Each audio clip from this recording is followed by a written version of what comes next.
Welcome back to this episode of Star Pod. I'm your host, McKenna Mullins. Let's get into today's episode. So, today we are talking through a few random questions. I have a list here. I just Googled 75 questions to get to know someone, and I figured we'd do a little question and answer to get to know me. If you have any specific questions you would like to know the answer to about me that I don't answer in this Q&A, I will be doing another Q&A video with questions sent in from you guys from my Instagram stories. My Instagram is linked below. Also from YouTube videos, other episodes of the podcast, and from friends who just listen to the episodes and want to know more. So please leave a question. I'm always open to try and at least consider answering them. Let's get into this. The first question is, what is the very first thing you do when you wake up in the morning? I'd say the first thing I do when I wake up in the morning, it might be a bad thing, but I'm pretty sure it's that I put chapstick on.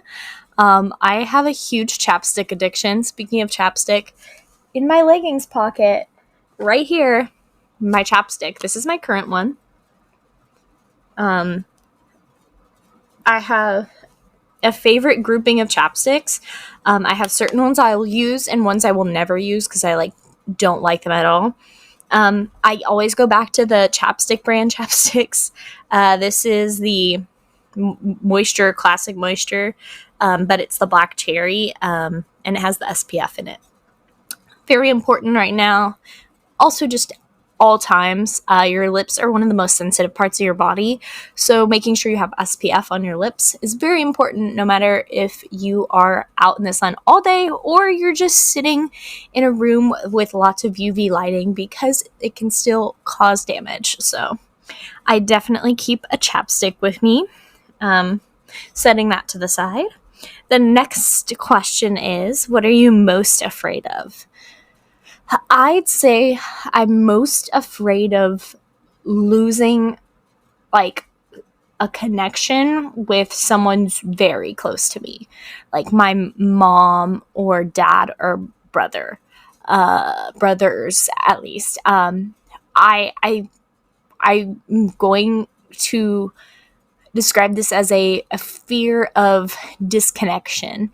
And I think it's really become more of a thing recently, because I'm getting ready to move out and go to college. That's hard to say. I'm still processing everything, but yeah, that's definitely something that's happening. And I'm super nervous about it. Yeah. The next question, when in your life have you felt the proudest? I think the moment in my life when I felt the proudest was when I received notice that I got into the school that I, at the end of the day, think was the one. When I got my acceptance from Indiana, Jacobs School of Music, I broke down into tears and I was screaming to my mom. I was like, I got in. It's one of the hardest programs to get into for vocal performance. It's not the hardest, it's one of the, but it's still very hard. And the fact that I even got into school any school in the first place was a huge deal. But to get into that school, after being told by several people, I don't know if you can get in, it's a really hard program. And for being in the place I'm in, vocally, I was so happy. If you want more backstory to that, you can watch the episode or listen to the episode before this, where I talk about my college audition process a little bit for a little bit more background. But yeah, that's my proudest moment so far. The next one, do you have any regrets? Do I have any regrets? That's like asking someone if they breathe oxygen, I feel like. Everyone's human. They make mistakes. A lot of people regret decisions they make throughout their lives. I have a lot of regrets. I just know that without regret and past failures and negative experiences, we can't grow. So I'm just happy to have had experiences where I end up regretting a decision because it has helped me grow. I do have regrets, yes. I try not to dwell on them because it ends up holding you back more than helping you go forward. Next question. What was your most embarrassing moment? Most embarrassing moment, it's always the first thing that comes to my mind, and it's kind of scary. I was doing an audition for Chicago, the musical Chicago, and it was the end of my 8th grade year, and it was the audition was to see my placement for my advanced theater class, like if I was going to be placed into the advanced theater class or the level 2 theater class, like level placement. And then also it was an audition for the musical that was coming up. And if we made like the cast from that audition, we were going to be a part of the boot camp that summer, which then we auditioned again afterwards to be a part of the show. And for that audition, somehow I thought, in what world? I have no idea. I thought, I'm going to ask my theater teacher. And at the time we had 2 theater teachers, one that worked at the high school and helped at the junior high where I was at. And then we had the junior high theater teacher who was working with me. But the high school theater teacher had worked with me my 6th grade year because he worked at both campuses. And I had done the high school shows, so I knew him pretty well. But I couldn't ask him because it was his audition. So I was like, I'm not going to ask him. So I asked my junior high theater teacher what songs would be good for me and that would get me and I listed certain roles in the show. And then I wanted to be in the advanced theater class. So I asked him, and he was like, oh, here's some recommendations. I took them to my voice teacher, and she was like, which one speaks to you the most out of these? Because she broke it down to even smaller group. And it was a few options. I had done one of them for an audition before, so I had to cut that.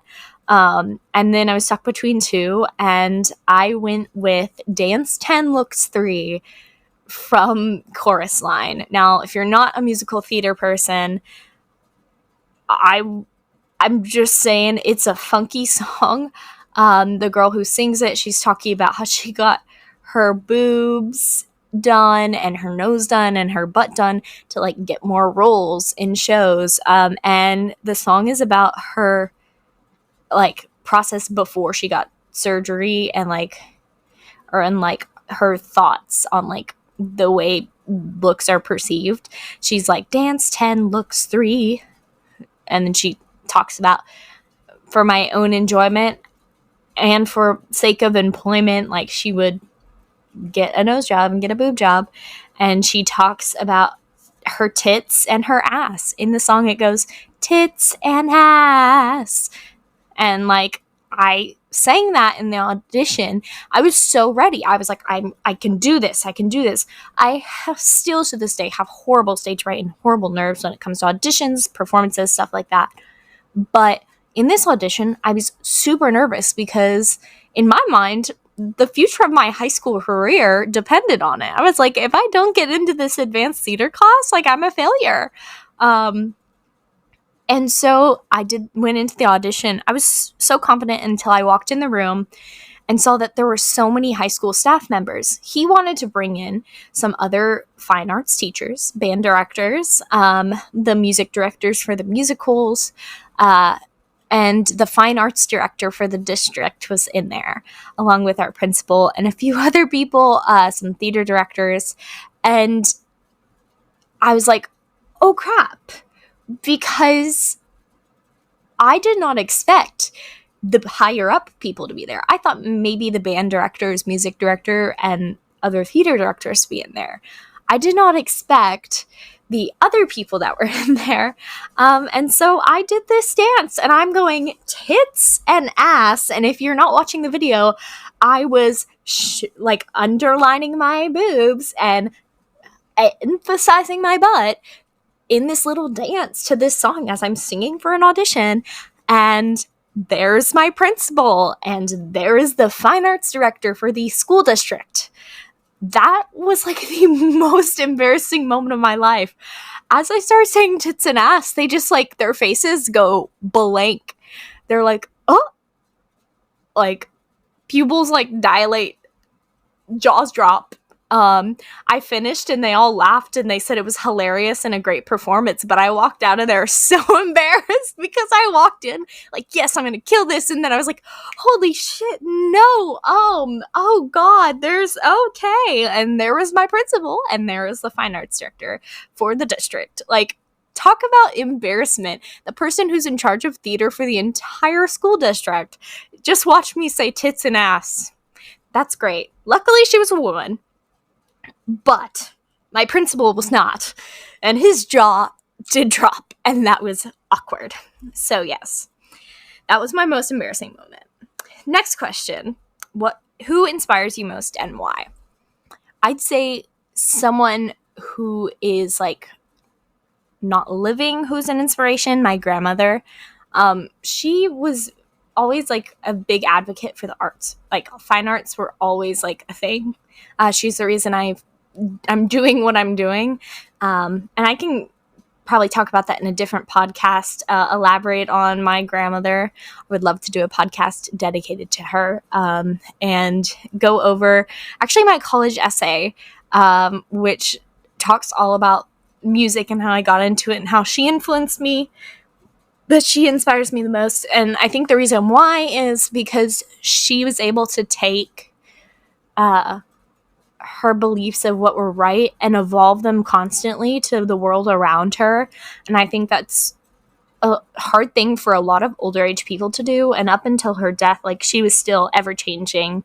Her opinion was ever growing, and she was always learning. And she knew that you don't just become an adult and you stop learning. She always was curious, and I loved that about her.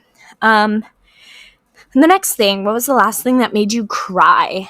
I'd say last night I was watching the Netflix series Heartstopper. I finally finished the first season, and as someone who is a part of the LGBTQ plus community, watching that show was really, really amazing. It gave me all the warm fuzzies, and I loved it. Also, the freaking ending to the first season left me on a cliffhanger, but I cried, I think, for the last, 2-3 episodes, to be honest, but the last moment, closing of the show was just amazing. I'm not going to spoil it, but closing moment was amazing. Made me cry a lot. Next thing, if you could change one thing about yourself, what would it be and why? If it comes down to physical appearance, I want to be smaller. Like, not size-wise, way less, have less body fat and less cleavage. It's a pain in the butt. I have horrible back pain because of it, and I would rather it go away like that. And breast reduction surgery is definitely on the contemplation list of things I would like to do in my future. What song has impacted you the most, and what makes it so special to you?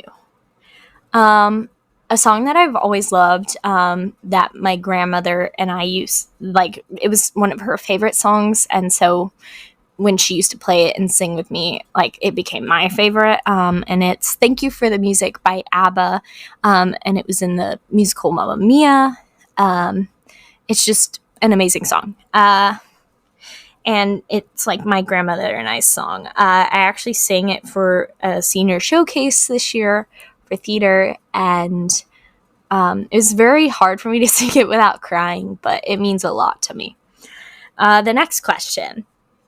If you could only eat one food every day for the rest of your life, what would it be? I freaking love chicken Alfredo. Now, I'm gluten-free, so it's a little bit different, but chicken Alfredo is amazing.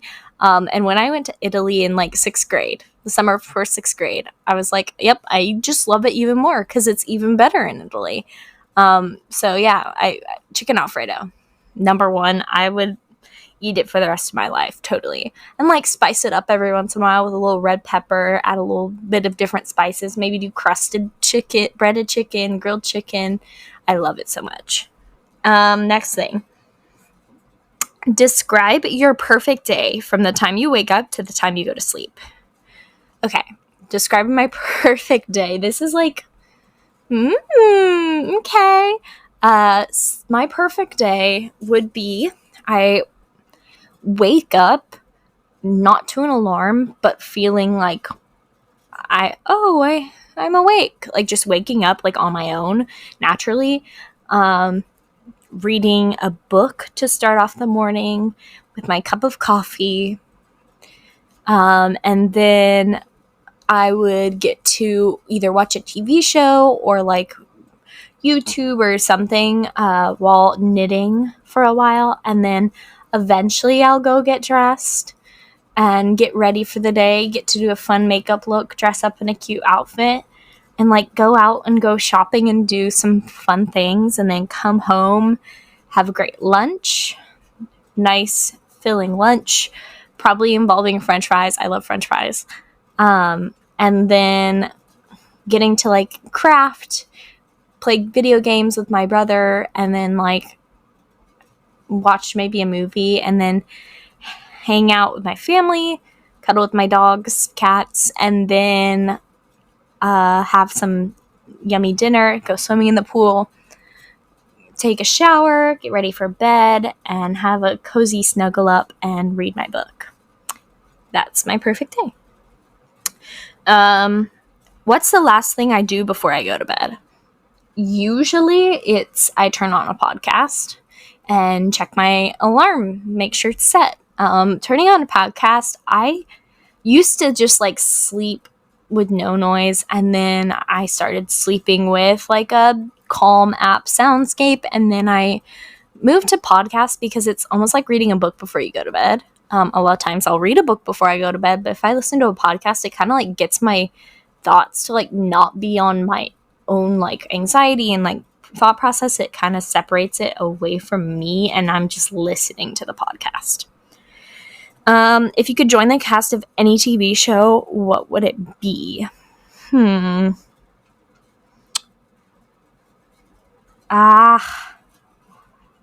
don't know. I love a lot of shows. I feel like so there's this Netflix show. I'm going to pull it up on my iPad because I feel like I'm going to get the name wrong because I've rewatched it several times.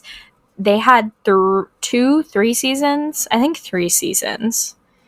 And then the show didn't get rebooted after that. The Order is the name of the show. The Order. And it didn't get rebooted after that. And I was so sad. But I loved that show. It was really well done. And the storyline was great. And it's super cool. If you haven't watched it, at least go watch the trailer. It's The Order on Netflix. Super cool. If you like fantasy stuff, it's got like werewolves, witches, things like of that nature. Great show. Great storyline. Fabulous. Okay, next question. Do you believe in aliens? Great question. I don't really know if I believe in aliens, but I believe in there being something out there in space that we don't know of. Because there's already like dark matter that does stuff and like energies that do things, so you never know. Next thing. If your life had a theme song, what would it be? Probably like if it had a theme individual song, it would be Life's What You Make It from Hannah Montana. And it's the one that's like, life's what you make it, so let's make it rock. Because, like, that's a vibe. But basically, any Hannah Montana or Camp Rock song is, like, my, like, theme to my, like, life is just, like, Disney Channel original movies and TV shows. Those songs are, like, my life. But nothing past, like, High School Musical 3. Anything after that era, I'm good. unless it's Hannah Montana. But like the end of Hannah Montana after High School Musical 3 cut off, but everything before that, those songs are like my life thing.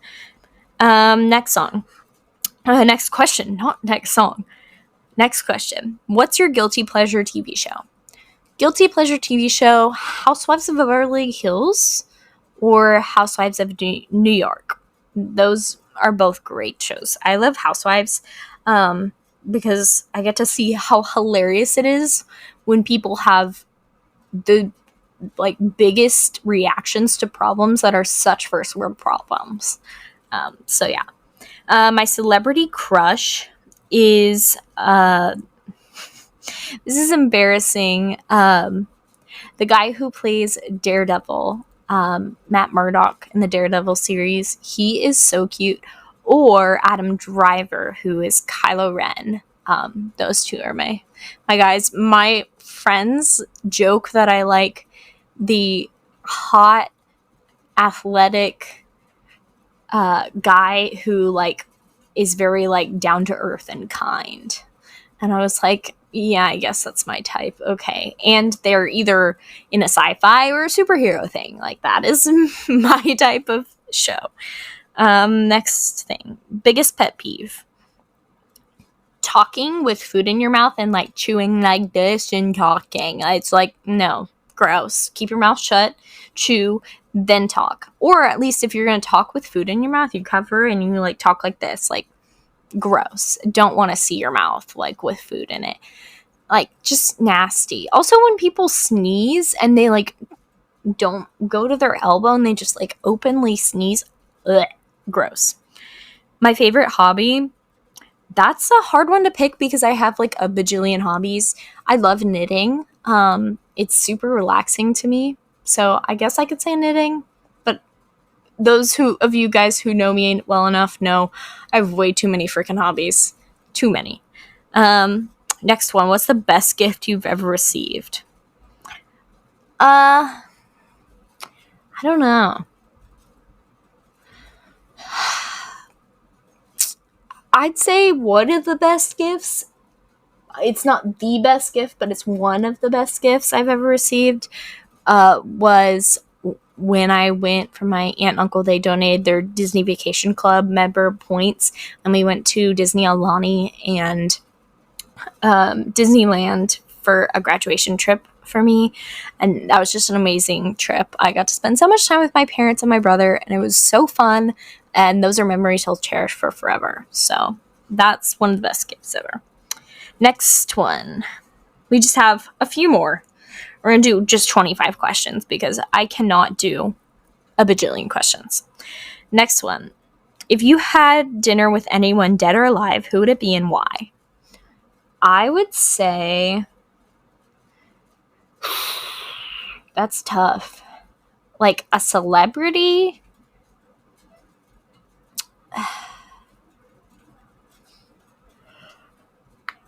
I would say Meryl Streep.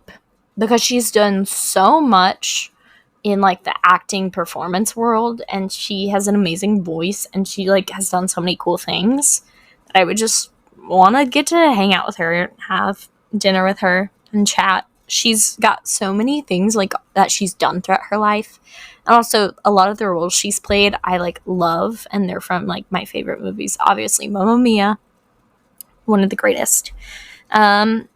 Next question. Do you have any phobias? I don't think so. I don't really think I have any phobias. Yeah, I can't think of anything. Next question. What are your relationship deal breakers? If they don't equally contribute. I've been someone who's a people pleaser and gets taken advantage of a lot. And I'm learning to not let people take advantage of me, but I don't want to be in a relationship where people take and never give. 'Cause I've been in a relationship like that, and it is not good. So, yeah. What's your family like? My family like? We're decently close, but not too close. I feel like I can talk to my mom about pretty much anything. My little brother is a little crazy, but he's gonna be 13 this fall, so like he's in that funky age. My older half brother, I don't know. I feel like it depends. What we're not super close, but we're decently close. And then my dad, I will tell him stuff, but not everything. Like my mom, might just be because he's a guy. Last question. What is your favorite season? And I have to, for one, preface this with I was not born in Texas. So this is with the season in mind in not Texas area. Winter, fall, like that fall into winter transition season is like my favorite. I love cool weather. I am a layerer. I would rather layer up with clothing than be in like shorts and a tank top and be hot. I love cozying up in blankets, and I love layers. So yeah, that was a lot of questions. That was 25 questions. So I hope you all enjoyed that question and answer. And please don't forget to follow along with the podcast, rate the podcast, give it a like. Ask me any questions down below suggesting new things you want to see or hear about, or just any questions you have for me. And please share this podcast with your friends if you like it. Thank you so much. Thank you for listening, watching, whatever you're doing. And I hope you guys enjoyed. Bye.